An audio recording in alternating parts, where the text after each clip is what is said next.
min on a closed interval.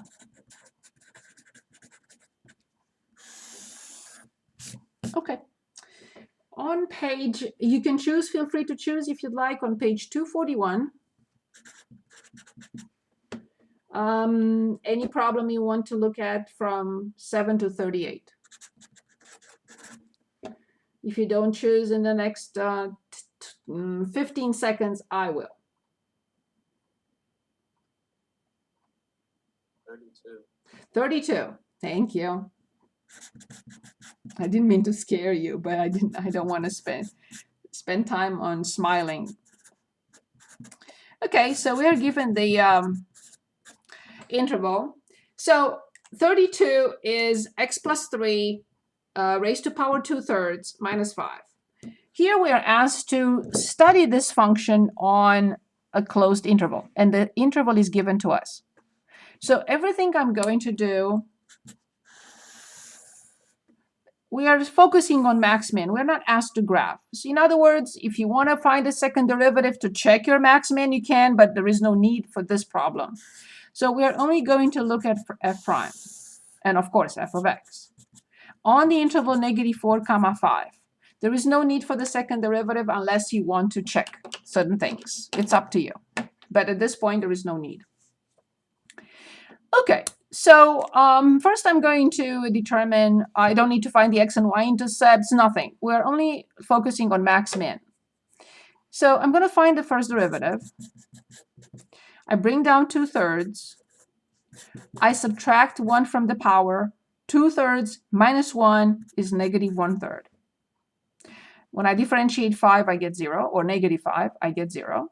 So this becomes the cube root in the denominator, because it's -1/3, the cube root of x plus 3. Okay.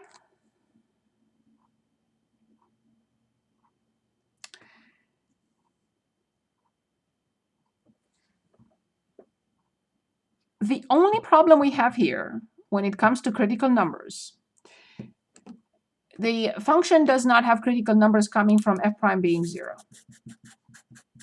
None.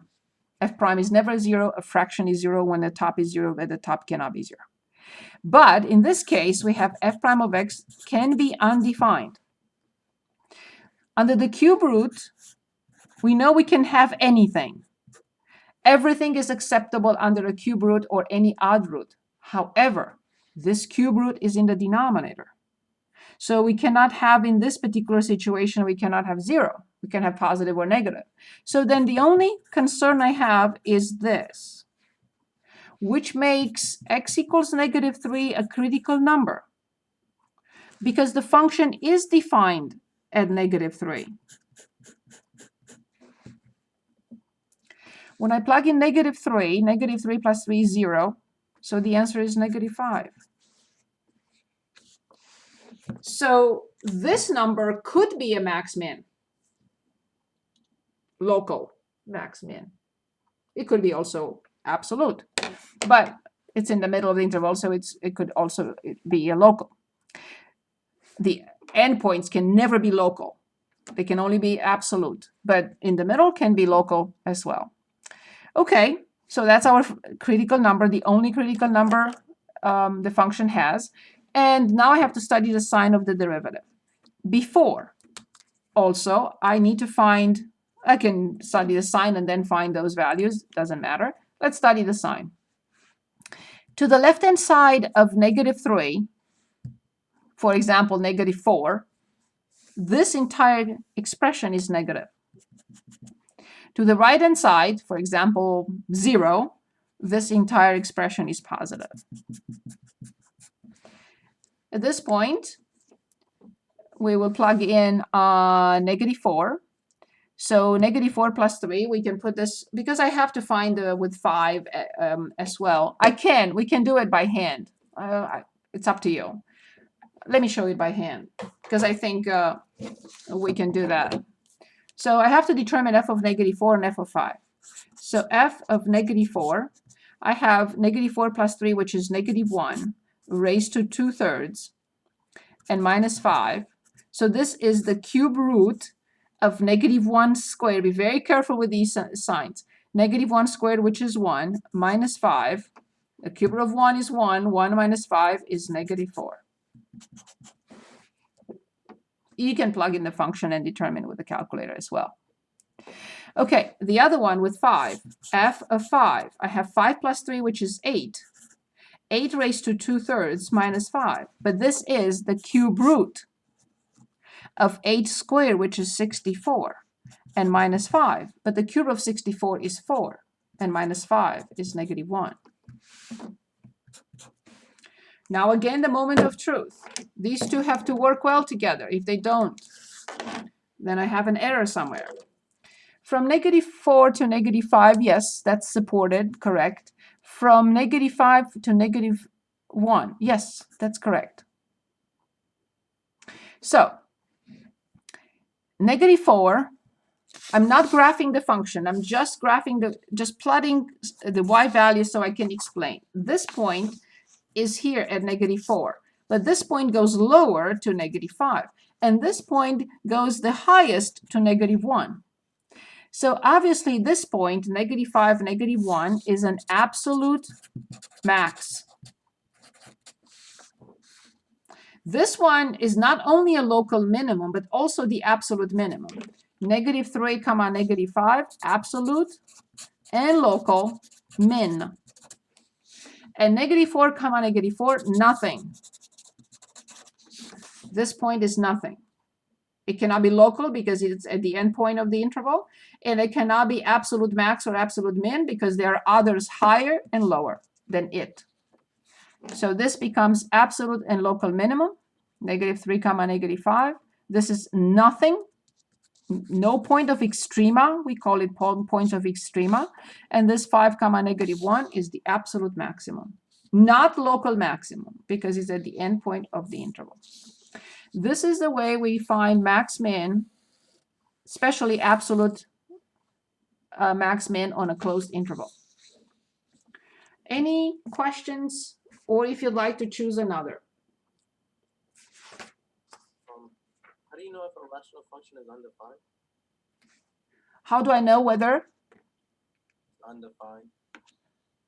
When a rational function is undefined, this is a combo, first of all. So if you're talking about this one, it's a combo. It's a rational function, but combined with a cube root. But going back to the rational function,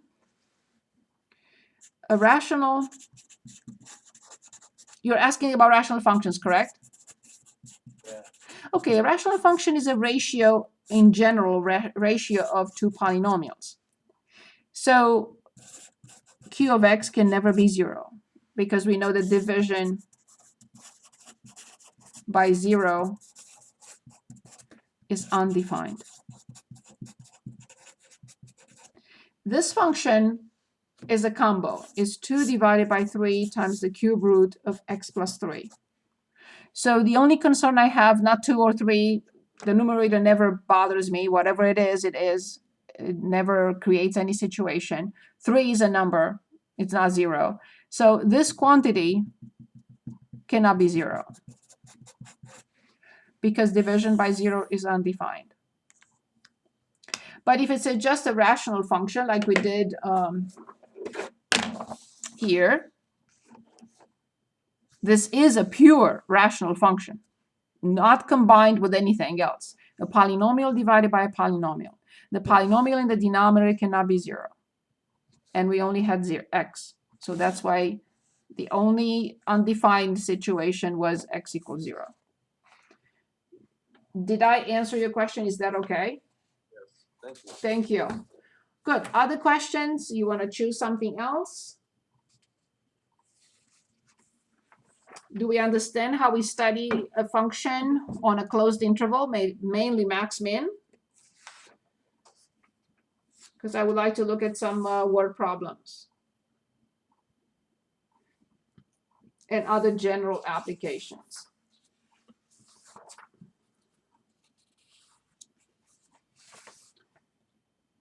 Any questions? Would we like to choose another, or we move on? Anyone? Till you choose, I can sip some water.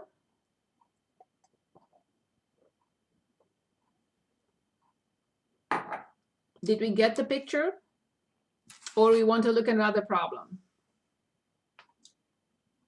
You do one more. Yes, please. Would you like to choose, or you want me to choose? You can choose. Okay, would you prefer a rational? Since we looked at a radical situation, would you prefer a rational function now? Yeah, let's do that. Okay, perfect. I'm trying to find one, or we can make one up. It doesn't matter. Let's say 36. On the same page, 241. And we have f of x equals 4x divided by x squared plus 1. And the given interval is -3 to 3. Okay.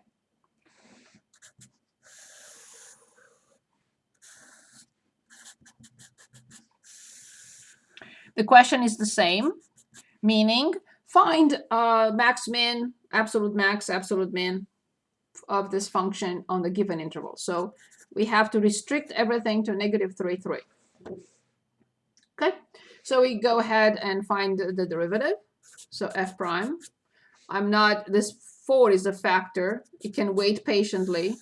I don't want to involve it. It's just a factor in front of x over x squared plus 1. So I don't need it. So x prime is 1. So x squared plus 1 minus x times the denominator prime, which is 2x, and the denominator squared, which is x squared plus 1 squared. So far, so good? On the given interval and in general, this function is never undefined. X squared plus 1 will never be 0. This function will never be undefined, ever. It will not have any vertical asymptote. Although it's a rational function, it will not have vertical asymptotes. Good. So then from here, I have 4 in front. This is -2x squared plus x squared. It's -x squared plus 1 over x squared plus 1 squared. You already know that I'm going to factor out -1, of course, and get x squared minus 1 at the top.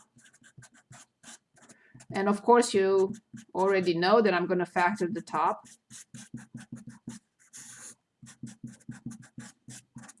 Because when I set f prime equal to 0, this is never undefined. No critical numbers will come from f prime being undefined, but for m prime being 0, yes, -1 and 1. Both fit in the given interval. If they didn't, I would only put whatever is in the interval. It happens that -1 and +1 are both in the given interval. So these are the critical numbers. And now I have to study the sign of the first derivative, but absolutely not in the denominator, because it will only be positive. So I don't want to waste my time. So if I plug in 0, a point right here in the middle, right, the numerator is -1, but -1 times -4 will be positive. And then outside, obviously, will be negative. So if I plug in 3, so 9 minus 1, this is positive, but there is a negative in front. So in the same way with -3. I need to plug in the function all these 4 values. 1, 2, 3, 4. So let's see what happens when I plug in -3 or 3. They are the same, and for -1, because the function, the denominator will be the same number, right? If I plug in -3 or 3, I still get 10. If I plug in -1 on 1, I will still get 2. Okay. So -12 divided by 10 is -1.2. And +12 divided by 10 will be 1.2. And when I plug in -1, I get -4 over 2. -2 and +2. 1 plus 1 is 2. 4 divided by 2 is 2. Now at this point, if these two don't work well, I would say I have an error somewhere. And I'll go back to the drawing board. Let's see. From -1/2 to -2, yes, that's correct. From -2 to 2, yes, it's increasing, that's correct. From 2 to 1.2, yes, that's correct. So I'm just going to graph not the function, just those values to see what's happening here. So here it is, -1.2, and it goes further down to -2, and then it goes up to 2, and then it comes further down here to 1.2. So obviously this is the absolute maximum and local maximum. It's very clear. So this point, absolute and local max. This point is absolute and local min. This is nothing. This is nothing. Nothing. Nothing. And local and absolute min. Local, absolute min. The lowest possible value, the highest possible value. It's very clear that the signs are indicating that there is nothing else. We determine the absolute max and min, and local max, local min. These are nothing. So this is the study of a function on a closed interval.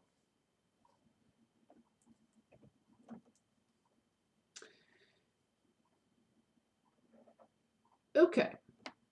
Let's look at word problems now on page 242, 243. Advertising, unemployment. We don't really want to do unemployment these days. Labor, wall production, maximizing profit, blood pressure. What will interest you? And then we'll look at it.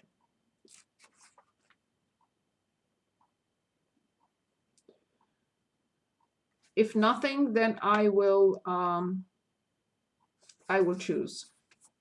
Oil production. Oil production. Okay. Oil production it is.